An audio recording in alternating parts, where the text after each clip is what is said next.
بسم اللہ الرحمن الرحیم۔ اس ویڈیو میں مختلف علماء کی آراء کو اکٹھا کیا گیا ہے اسلامک بینکس اور تکافل کے بارے میں۔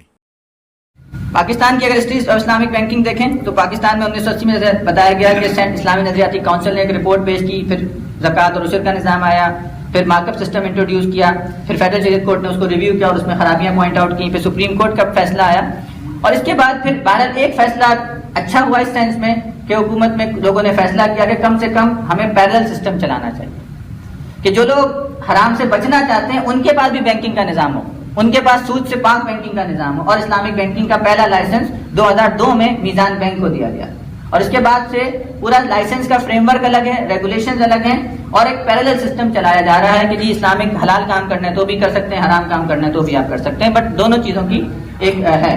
لیکن یہ بھی ایک افسوس ہے کہ اس جو غلط کام ہے اس کو جلد از جلد مٹانے کی ضرورت ہے، اور اس کی ذمہ داری بھی تمام ان لوگوں پہ آتی ہے جن کے پاس اس کا اختیار ہے۔ اسٹیٹ بینک کی اپنی انسٹرکشن ہے اسلامک بینکنگ کے حوالے سے۔ گورنمنٹ آف پاکستان نے پہلا سکوک پروگرام اپنے قرضوں کو اسلامی کرنے کا جو پروگرام تھا 2008 میں شروع کیا، اسلامی بینکنگ کی اسٹریٹجی بنائی گئی۔ اس حکومت کے شروع میں ایک کمیٹی بنائی گئی اسلامک بینکنگ کے حوالے سے، اس کے کافی اچھی تجاویز بھی آئیں اور کچھ پہ عمل ہوا اور کچھ پہ ابھی ہم عمل کا انتظار کر رہے ہیں۔ حکومت پاکستان اور سینٹرل بینک کی اس تعاون سے 3 ٹاپ یونیورسٹیز میں پاکستان کی IBA میں، لمس میں اور IM سائنسز پشاور میں اسلامک بینکوں کے سینٹر فار ایکسلنس بنائے گئے، اور آج IBA کے سینٹر آف ایکسلنس کی اور CI کے تعاون سے یہ ایک تقریب منعقد کی جا رہی ہے۔ پاکستان کا جو لیگل فریم ورک ہے وہ یہ الاؤ کرتا ہے کہ آپ اسلامک بینک بنائیں، اسلامک یعنی سودی بینک کی اسلامک ونڈو بنائیں یا ایک اسٹینڈ الون برانچ بنائیں، اور یہ ایسا ہی ماڈل ہے جیسا کہ بحرین میں اور ملیشیا میں موجود ہے کہ دونوں سسٹم چلتے ہیں۔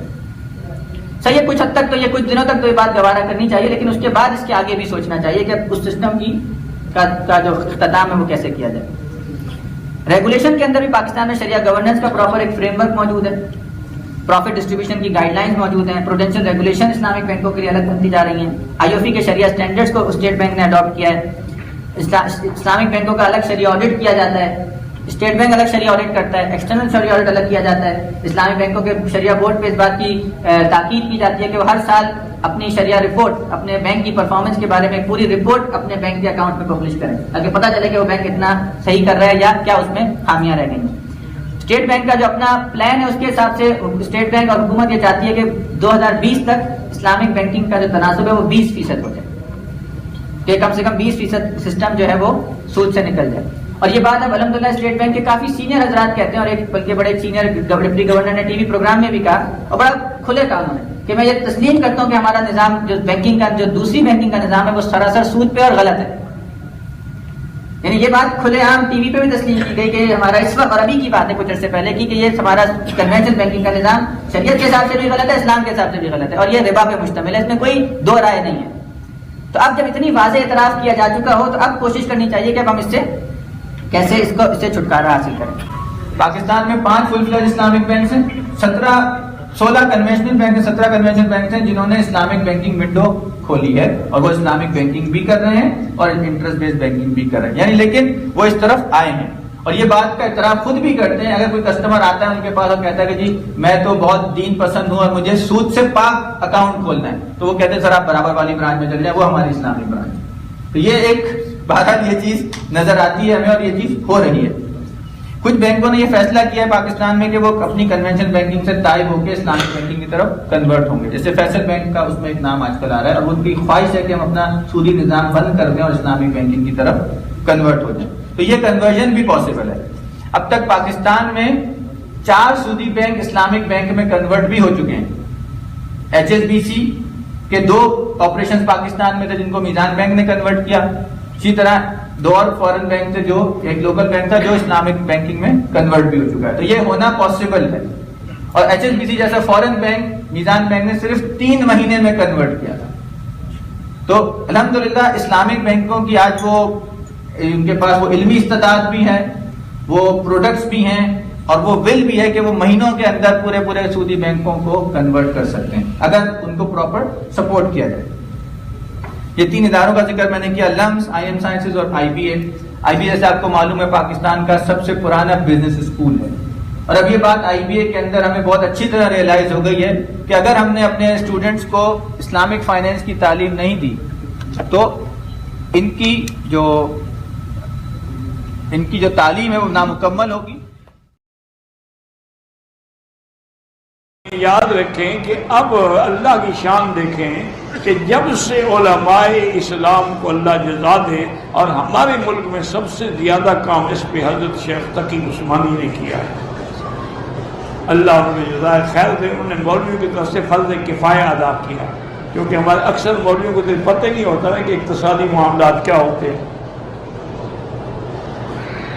انہوں نے الحمدللہ اقتصادیات میں بڑا کام کیا، بڑی کتابیں لکھی، بڑے علماء. ٹھیک ہے کچھ اعتراض ہیں لوگوں کو، لیکن پھر بھی الحمدللہ تقریباً 80% وہ خالص اسلامی. اس کا نتیجہ یہ نکلا ہے کہ اب دنیا کے اندر جو انٹرنیشنل لیول کے بینک ہیں ان میں سے 25 نے بھی اسلامی برانچیں کھول دی ہیں، کیونکہ انہوں نے دیکھا ہے کہ یار اسلامی طریقے میں تو فائدہ ہی فائدہ ہے، گھاٹا ہے ہی نہیں. سود میں تو بینک دیوالیہ ہو جاتی، اسلامی بینک تو کبھی کوئی دیوالیہ نہیں ہوا. اس لیے ہمیشہ یاد رکھیں یہ باتیں ہیں. کسی نے کہا جی رجم جائز نہیں، کسی نے کہا جی سود حلال ہے، کسی نے کچھ. اللہ ہدایت دے. ایک بھائی نے تکافل کے بارے میں کہا آپ اپنے قریبی مطلب جو مفتیان کرام ہیں ان سے رجوع فرمائیں، اور ان سے کیونکہ اب کون کس طرز پہ کر رہا ہے تکافل، یہ اسلامک انشورنس کہلاتی ہے، لیکن اس کی ٹرمز اینڈ کنڈیشن مختلف ہو سکتی ہیں. اس میں بھی ہمارا مشورہ یہ ہوگا کہ کسی بھی آپ جس بھی ادارے سے یہ تکافل کروانا چاہیں ان کا بروشر وغیرہ لے کر کسی اچھے مفتی صاحب کے پاس جائیں اور ایک دفعہ ان کی پرمیشن لے لیں، تاکہ آپ دل سے بالکل مطمئن ہو جائیں. اللہ تعالیٰ کا حکم یہی ہے فَاسْأَلُوا أَهْلَ الذِّكْرِ إِن كُنتُمْ لَا تَعْلَمُونَ، اگر تم نہیں جانتے تو اہل علم سے سوال کرو. اس کا مطلب یہ ہے جب اہل علم سے آپ نے پوچھ لیا تو آپ نے شرعی تقاضا پورا کر دیا. اب جو مفتی صاحب نے کہا آپ اس پہ عمل پیرا ہو جائیں، بالکل گناہگار نہیں ہوں گے، اور جو کچھ حاصل ہوگا وہ طیب اور حلال ہوگا. جو بر صغیر کے علماء ہیں انہوں نے بینکنگ کا متبادل پیش کیا، اور اس میں یہاں کے علماء کی بہت بڑی خدمات ہیں، جن میں بنوری ٹاؤن کے علامہ یوسف بنوری رحمۃ اللہ علیہ، اور حضرت مفتی محمد شفیع رحمہ اللہ تعالی جو مفتی اعظم پاکستان تھے، اور مفتی رشید احمد صاحب رحمہ اللہ تعالی جو ہمارے شیخ و مرشد تھے، جامعۃ الرشید کے بانی تھے. ان کے علاوہ حضرت مفتی تقی عثمانی صاحب اور مفتی رفیع عثمانی صاحب، ان جیسے بڑے بڑے علاموں نے ایک نظام وضع کیا متبادل. حضرت مفتی رشید احمد صاحب کی کتاب جو احسن الفتاوی ہے اس میں وہ پورا متبادل آلٹرنیٹ کہ سودی بینکنگ کے خلاف اسلامک بینکنگ کے کیا اصول ہوں گے وہ پیش کیا ہے. تو اس کا بھی مطالعہ اہل علم حضرات کر سکتے ہیں. ان اصولوں کی روشنی میں اور بھی دنیا بھر کے علماء اس میں شامل ہوتے رہے. عرب علماء کا بھی بہت بڑا کردار ہے اس میں. پھر تو جب یہ کام بین الاقوامی سطح پہ پھیلا ہے تو المعایر کے نام سے پوری دنیا کے علماء جو بڑے بڑے مستند علماء تھے، خاص طور پر خرید و فروخت کے مسائل میں وہ بہت ماہر سمجھے جاتے تھے. عربی میں پھر ان کے پوری معایر کے نام سے کتابیں ہیں، اور معایر کا مطلب کون سے اصول اور کون سے ضابطے ہیں جن پر اسلامی تجارت ہوگی. پھر ان المعایر الشرعیہ میں صرف بینکنگ نہیں ہے، بینکنگ کے علاوہ بھی دنیا میں جتنے بھی عقود ہو رہے ہیں ان سب پہ بحث ہوئی ہے، اور بڑے زبردست شاندار معایر تیار ہوئے ہیں. جو جتنی بھی کتب اور کتب خانے اور لائبریریز ہیں ان میں سب میں وہ عربی میں بھی ہیں، انگلش میں بھی موجود ہیں.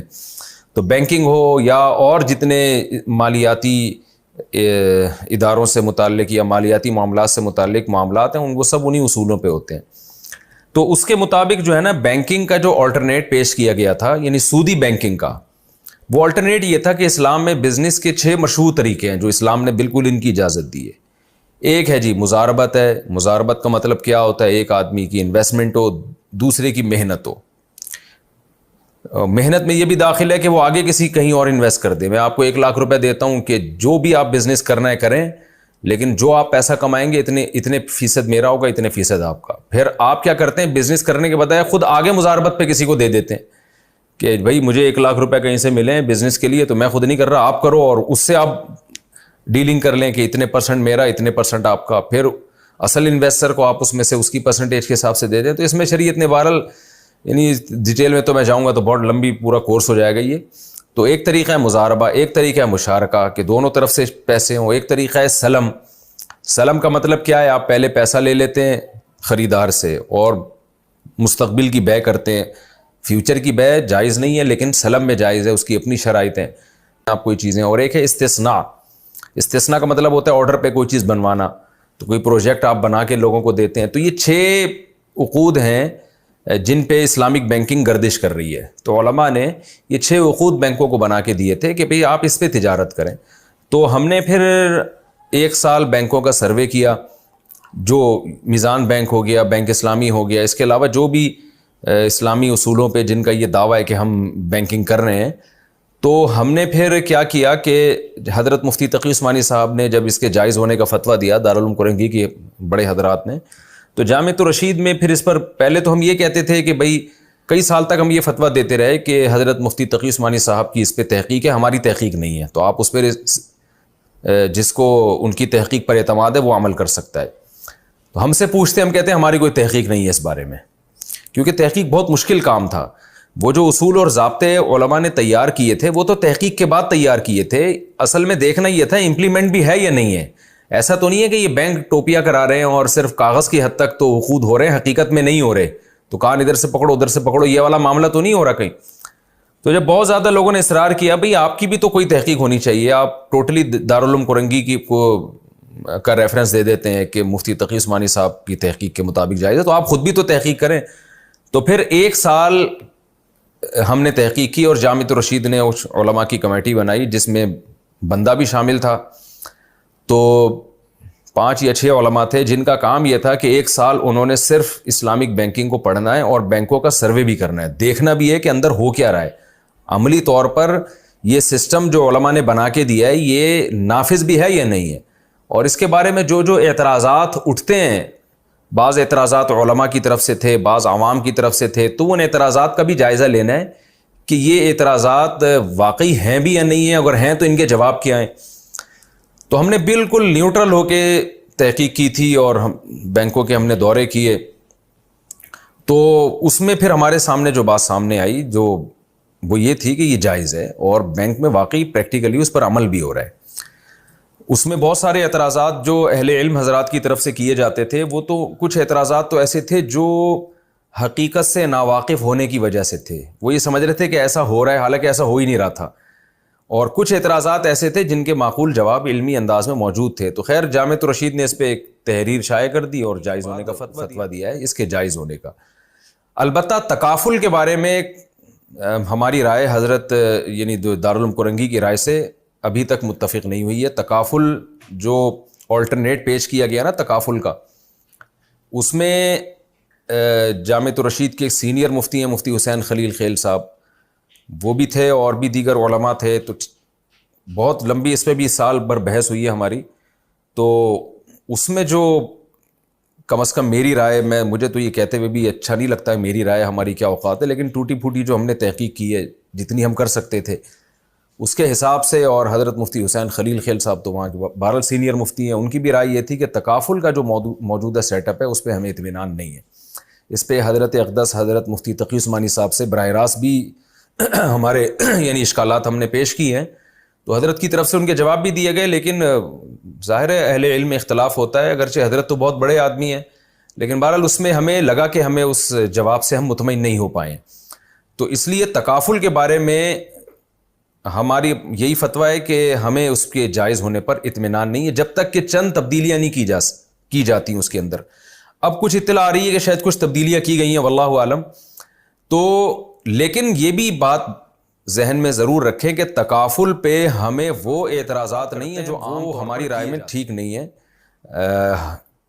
یعنی زیادہ تر اعتراضات وہ غلط ہیں, سالڈ اعتراضات نہیں کیے جاتے. وہ ایسا معلوم ہوتا ہے کہ بس بعض حضرات شاید ایک چیز کو ناجائز قرار دینے کے پیچھے ہاتھ دھو کے پڑ گئے, شاید ایسا محسوس ہوتا ہے ان کی تحریروں میں.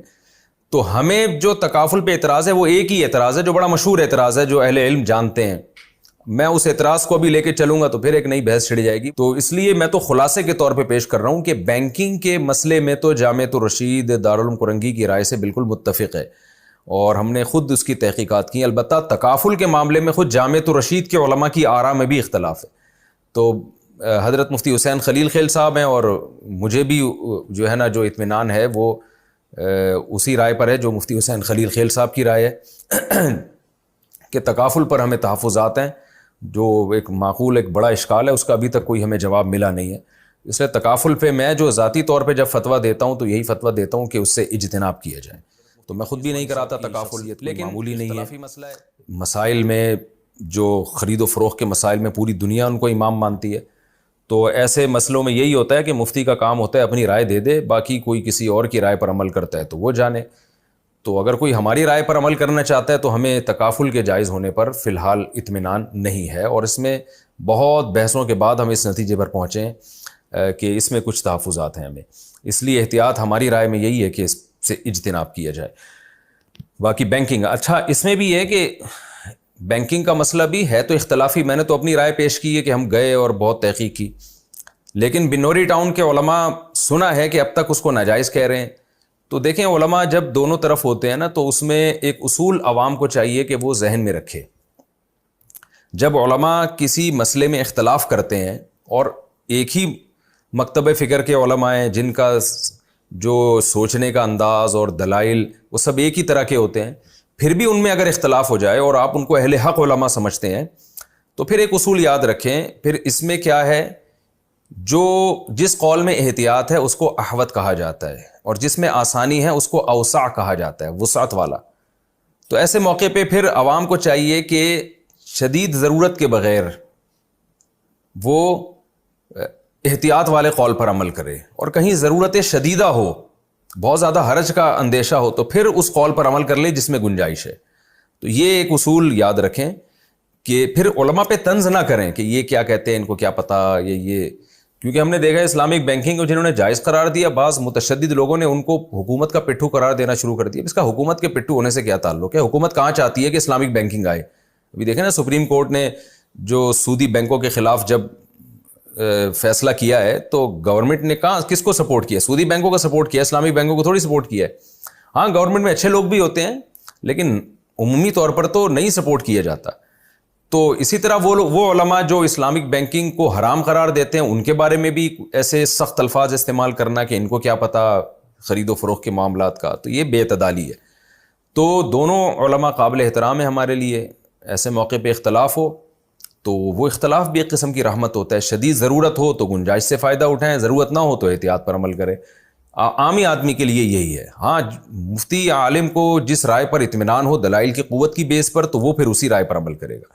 مجھے تکافل سے آفریں آئی ہیں لیکن میں نہیں گیا، اس لیے کہ میں نے ان سے کہا بھائی ہمیں تو اس کے جائز ہونے پر اطمینان نہیں ہے. کوئی تکافل قرار رہا ہے حضرت مفتی تقی عثمانی صاحب کا فتویٰ لے کے تو ہم اس کے سر پہ نہیں سوار ہو جاتے، اس لیے کہ وہ ایک ریلائبل مفتی کے فتوے پر عمل کر رہا ہے. قیامت کے دن اس کے لیے اتنا کافی ہے. جب اللہ تعالیٰ اس سے پوچھیں گے تم نے کیوں اس پر عمل کیا، وہ کہہ سکتا ہے اللہ میں تو جاہل تھا، اور تو نے قرآن میں کہا ہے فاسألوا اہل الذکر ان کنتم لا تعلمون، اہل ذکر سے پوچھو، اہل علم سے پوچھو اگر تم علم نہیں ہے.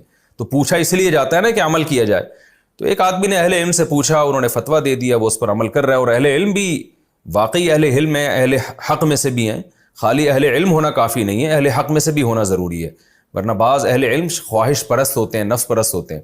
تو اگر کوئی اس پر عمل کرتا ہے تو یہ جائز ہے. یہ میں نے پورا اسلامک بینکنگ کا ایک خلاصہ آپ کے سامنے پیش کر دیا ہے. تو ہماری خلاصہ کیا نکلا ہے؟ اسلامک بینکنگ ہماری نظر میں جائز ہے بالکل، اور کوئی احتیاط پر عمل کرنا چاہے تو بہت اچھی بات ہے. اور تکافل ہماری نظر میں ناجائز ہے.